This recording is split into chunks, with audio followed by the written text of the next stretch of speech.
1999 and the ongoing resiliency of the Troutman family, and also recent comeback of Zapp, and the re-energizing of many who participated in Zapp's extended musical family may obscure a powerful 1980s story that goes well beyond the rich musical legacy before us. Affairs of the heart and partying were not the only areas of social concern expressed in Zapp and Roger's music. Roger described his music as, quote, the black experience. It's the blues for the 80s. It has the same purpose with black people, he said, as the blues had for black people when B.B. King started out, or Jimmy Reed, end quote. But blues was not merely a musical reference point for Zapp and Roger. It was also an inspiration for concern about the widespread job loss in urban areas throughout the United States. Anxieties about these hard times appear in a number of Roger and Zapp songs. So Rough, So Tough, 1981. Playing Kinda Rough, 1982. We Need the Buck in 1983. And a tribute to Jesse Jackson in 1989. Within the walls of the Sound Labs, the Troutman Production Company deployed a model inspired by Parliament Funkadelic and its mastermind, George Clinton, by producing artists who had contracts with a variety of labels. So using the same personnel to have contracts with different labels. And creating different sounds with different producers, sometimes the same personnel as well. For example, New Horizons was on Columbia Records. Dick Smith, also known as Hula Bula, Warner Brothers. The Human Body on Bearsville Electra. Bad, Bobby Glover on Columbia. Sugarfoot, former lead singer of the Ohio Players solo album, Warner Brothers. Shirley Murdoch, Electra. Roger's son, known as Lynch, on Capitol, and the ambassador of the funk in Scotland, who's here with us today, Jesse Ray, with WEA. Beyond music, Zapp and Roger were affiliated with a major effort to create solutions for a community ravaged by massive layoffs and the contraction of social spending on the part of state and local governments. Troutman Enterprises, founded in 1980, sought to answer the urban blues condition with entrepreneurial activism, situating solutions to problems as part of its primary mission. The enterprises, recording studios, a construction firm, a limousine service were committed to training and employing displaced African American workers and youth in Dayton. Larry Troutman was the president of Troutman Enterprises. His brother Rufus was the vice president who ran the daily functioning of the construction company.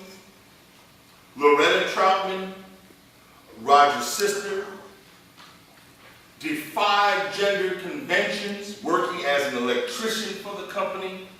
In 1983, the Dayton Daily News took note of the unique business configuration, centering community restoration at the center.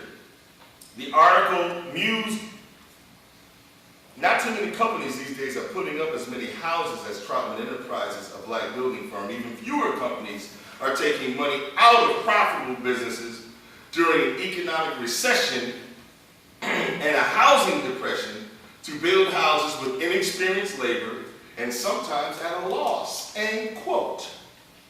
Strategically, the company rehabilitated low-cost homes purchased from the U.S. Department of Housing and Urban Development. After reinvesting in these properties, these homes were made available for rent or purchase to lower moderate income families. As an artist, and it's important, this is where you can see the artist not just as a musician, but also as a philosopher, that these things are not separate worlds in the way that we tend to think of them. Roger embraced music as a philosophical glue that tied the construction business to his career. He described the construction business in terms of reciprocal pleasures, exchanged between musicians, audiences, and listeners in performance and recording.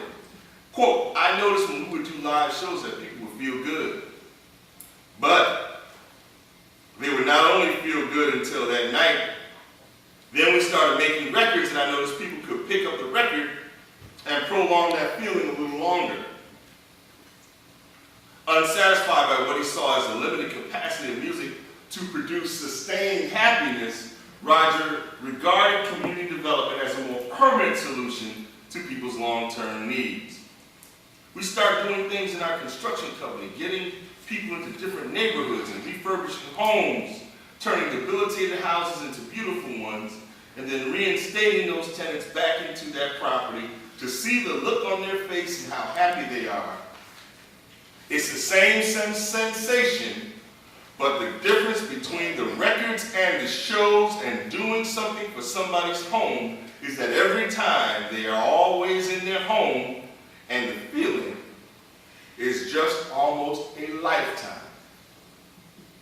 The enterprise has also bucked tradition by placing priority on collaborating with local businesses, etc. So very few people discuss when talking about Roger and Zap this important context for thinking about what the group accomplished. So I gave you an example of tremendous resilience that we can emulate.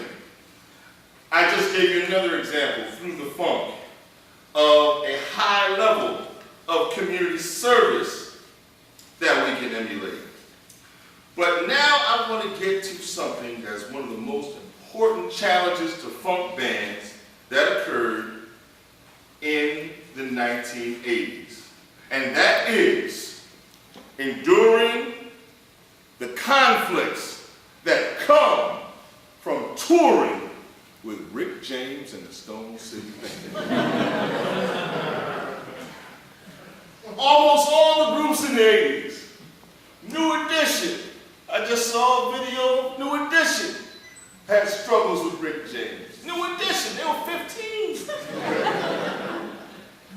Prince in 1980 on the Fire It Up tour had clashes with Rick James. Roger Troutman and Zap had conflicts with Rick James, particularly if they left that stage a little too hot before the headliner comes out. Charlie Murphy stories, Dave Chappelle stories pale in comparison to the reality of dealing with Rick James.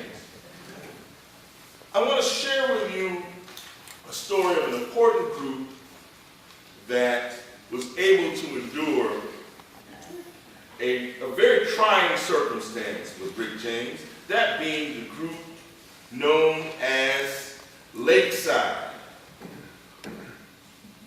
Lakeside is one of the groups that would leave Dayton, Ohio for Los Angeles and sign to a record label called Solar Records. Solar Records stood for the sound of Los Angeles Records, even though that sound would come from a lot of Ohio musicians. Band Lakeside, almost all completely populated by musicians from Ohio. Great songwriter, member of the group Dynasty, Will Shelby from Dayton, Ohio. Brother is also in Lakeside.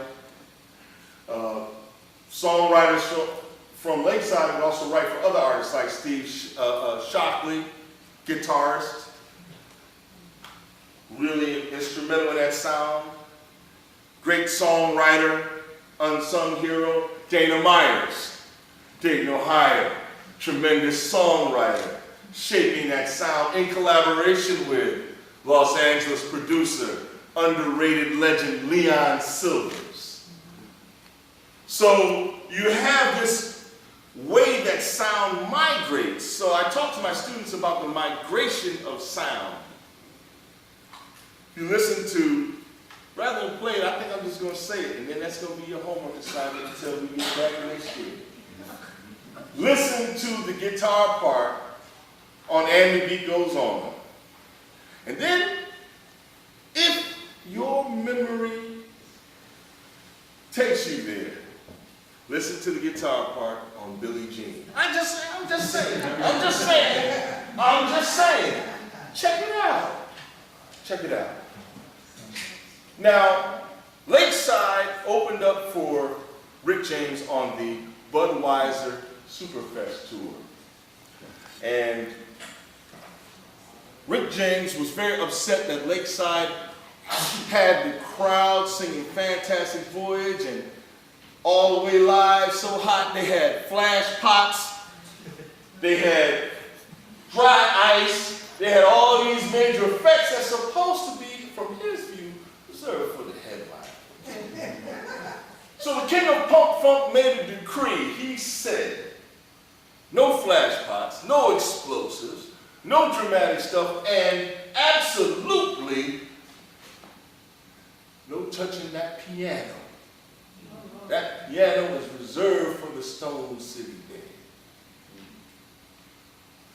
And because Lakeside had gotten so many important performance opportunities with the Budweiser Superfest that they were on with Rick James, 83, 84, they decided, there's 9 of them in the room. They didn't really have a fearless leader like Slade, or a sax like the Ohio Players, or a Byron Bird like Sun. They were much more of a raise your hand and vote. So they're arguing, what are we going to do, man? They got to get that money, they're on tour, okay? The worst thing you want to do is have the headliner not go on stage and create a riot. This is still Rick James. You know how many hits he's got? Okay, they decide that they're going to obey the dictum. Only to, just as they're about to go on stage, encounter a member of Rick James's road crew who sticks his head in the door and says, what y'all gonna do now? Showtime, the flash pots go off and they are going all out. There's a song that's a remake that Lakeside does, a Beatles classic, I Wanna Hold Your Hand. It wasn't really done as a remake to try to cross over. It was really done as a way to let listeners hear their ability to flip a song and make it their own, the kinds of things they did when they were a show band.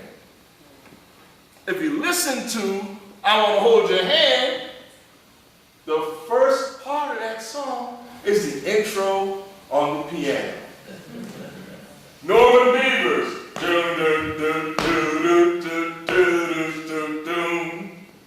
Defying the decree. Rick James' security, actually in the middle of the show, attempts to physically dislodge Norman Beavers from the piano. Without going into detail, let's just say that that strong-arm tactic was repelled, and the show continued.